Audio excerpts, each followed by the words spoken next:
U.S. Labor Department says the economy added 531,000 jobs last month. New numbers out today also show the national unemployment rate fell to 4.6%. Now, these statistics come as businesses across the country are recovering amid the coronavirus pandemic.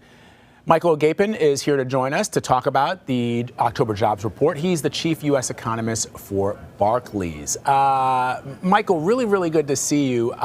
So let's talk about first what these October jobs numbers are telling us about the current state of the economy, and factor into that the stock market, which is over 36,000 right now. Sure. Sure. I think what this report really tells us about the economy today is that we're rebounding off the soft patch that we had in the third quarter. So I think as everybody knows, we had fading fiscal stimulus, we had rising numbers of COVID cases in the U.S. There's plenty of stories about bottlenecks, and growth slowed to 2%. There's been a number of indicators suggesting that the economy is regaining momentum as we head into year end, and this labor market report is one of those. Very solid gains, as you mentioned, 531,000 jobs added. Net revisions to the prior 2 months also added another 235,000 or so jobs. So it suggests an acceleration in hiring. It supports the view that, hey, it was just a temporary slowdown in the economy. We're likely to have very good growth in the fourth quarter, good momentum as the economy continues to open up. And to your point, I think asset markets are responding to that. More employment means more labor market income, means stronger spending from households, better earnings for corporates. So I think that's probably what the equity market is telling you. I'm just guessing, but based on what the stock market looks like, these are the numbers that were expected? It's a little better than expected, actually. I mean, consensus, including our forecast, was for around a gain of 450,000, which itself would have been an improvement over the September numbers. So these numbers that we saw today in terms of hiring were better than expected. And I think if you also look within the numbers, it was very broad-based in terms of its strength. The good side of the economy, manufacturing and construction, added about 100,000 jobs. Services added almost 500,000, big rebound in leisure and hospitality, but also professional and business services. So it was really strong across the board, and that's really what you like to see from these numbers, kind of a clear, consistent signal, and so it was better than expected. So, Michael, I want to hone in on something you just sort of mentioned in your remarks. We're looking at record highs for the Dow, for the S&P, for the NASDAQ. Job numbers look to be fairly strong, although we should add that the labor participation rate is unchanged. It's about 61.6% in October, and that's sort of remained in that narrow range, which does suggest that this great resignation that we've been talking about is happening. But I want to focus a little bit on the revisions, because when we do polling and other news organizations do polling about the state of the country, generally in the last couple of months, people have said that the direction of the U.S., specifically as it relates to the economy, is headed in the wrong direction. And when you talk about revisions to job numbers that were posted back in August, that can certainly color people's perception. So talk about that revision and why that number was so large in it being revised. So I think it's really more of what I'll call a statistical quirk, right? We're sampling the labor market at any given moment in time, and in expansions, you tend to miss some hiring the first time around.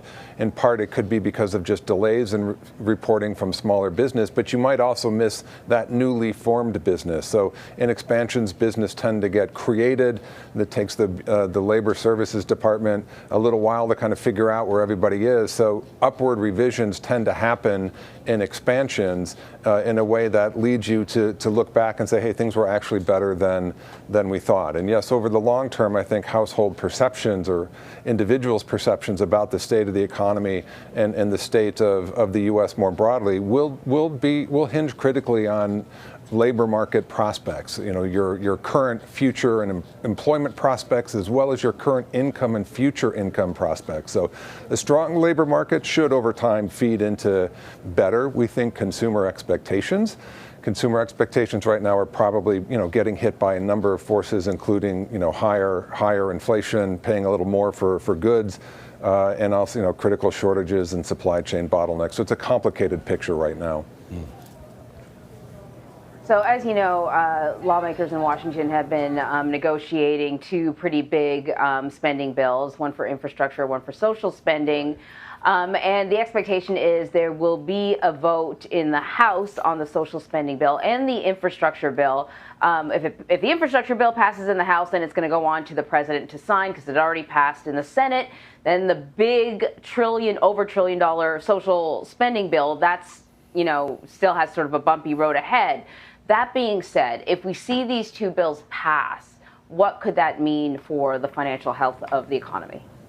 Yeah, that's a very, very good question, and these are large headline numbers that we're talking about in terms of spending packages, but we should remind our listeners, it's over a 10-year period.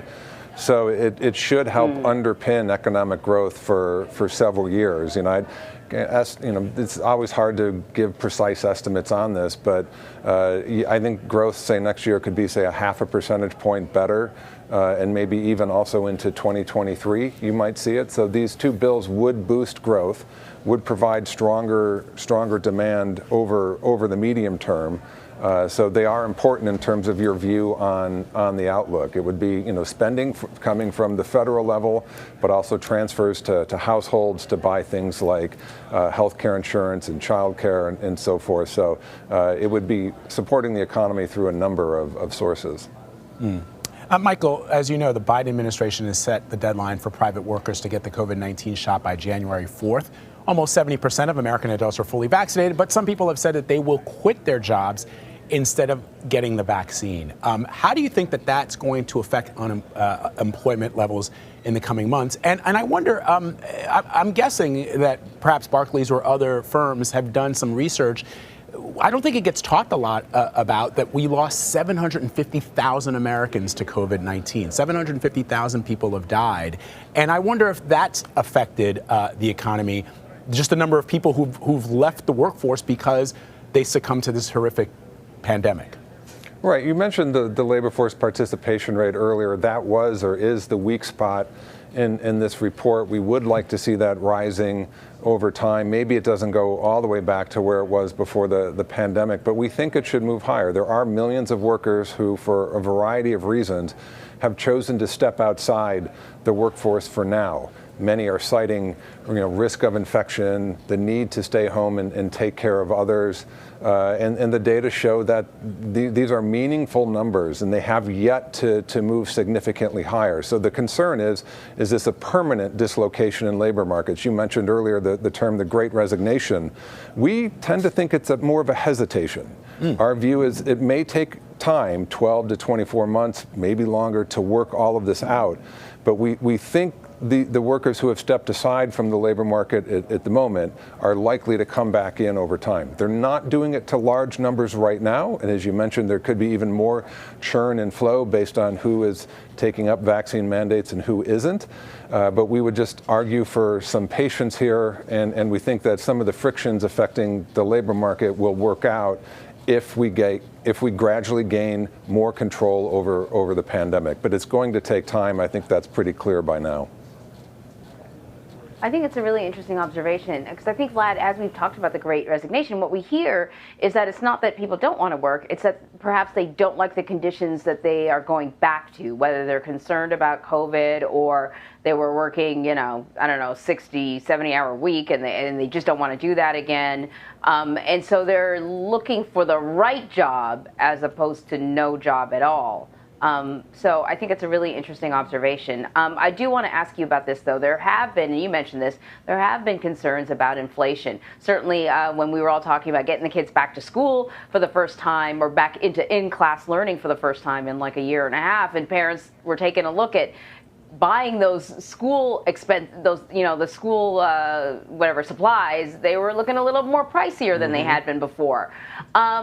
Can we talk about the Fed's reaction to inflation? That the Fed has decided to taper its purchasing of bonds. Can you explain to our viewers just what that entails and how it would address the problem? Sure. The Fed has been, you can say, is doing two things to support the economy. It's kept interest rates low, its policy rate near zero, and it's also been buying assets. It buys treasuries and mortgage-backed securities to help keep longer-term interest rates low. which hopefully will improve financing conditions for both households and business. What they decided to do this week is to slow the pace at which they're buying assets and ultimately conclude them probably around the middle of next year. They look at the economy and say things are not perfect, but we've come a long way and we can probably take our foot off the accelerator, at least with one of our policy tools, so we're going to slow our asset purchases. What they've also said is, though, but that doesn't mean we're ready to move immediately to rate hikes. Yes, we have high inflation right now. If that persists over time, we will definitely respond to it and take care of it. But their view is a lot of the inflation that we're seeing is being created by the pandemic, and it's been happening in two ways. One, it's caused a compositional shift from households. Households are demanding more goods than services given the nature of the economy and the pandemic. So there's been a compositional shift towards goods that's helped push up goods prices. It's a relative demand story. The second is COVID globally has slowed and delayed production processes, the so-called supply chain bottlenecks, which means we're demanding more goods, but it's also harder to get them at the same time. That's pushing prices higher. If we gain control over the pandemic, both of those things should go away.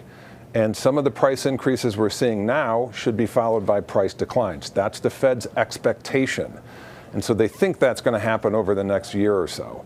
If it doesn't and inflation stays high, then the Fed will be moving to raise interest rates probably sooner than they think at this point in time. But so right now, I'd say it's an unknown. They need more data. It's probably going to take them into, say, the second quarter of next year to know where we stand. But that's why when they say transitory, that's what they mean, that it's inflation being driven primarily by the pandemic. If you think the pandemic goes away, some of that inflation should reverse.